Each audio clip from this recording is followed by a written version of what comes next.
কুন্না আযাল্লা কওমিন ফাআ'আজ্জানা আল্লাহু বিল ইসলাম। আল্লাহ তাআলা আমাদেরকে ইসলাম দিয়ে সম্মানিত করেছেন। মহামান আতুলুল ইজ্জা বিগাইরি মা আ'আজ্জানাল্লাহু বিহি আযাল্লানাল্লাহ। হযরত খলিফাতুল মুসলিমিন বলেন, যেই দিন এই মুসলমান ইসলাম বাদ দিয়ে ইসলাম পরিহার করে শান্তি চাইবে, ইজ্জত চাইবে, সফলতা চাইবে, তারা শান্তি পাবে না, লাঞ্ছিত হবে।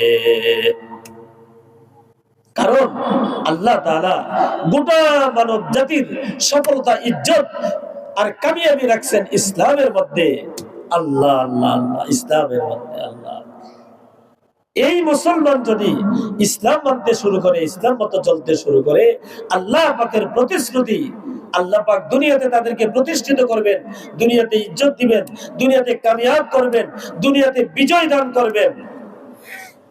আল্লাহ দুনিয়ার সকল বেঈমান মুসলমানের করতলে চলে আসবে যদি এই মুসলমান ইসলামের উপরে আসে।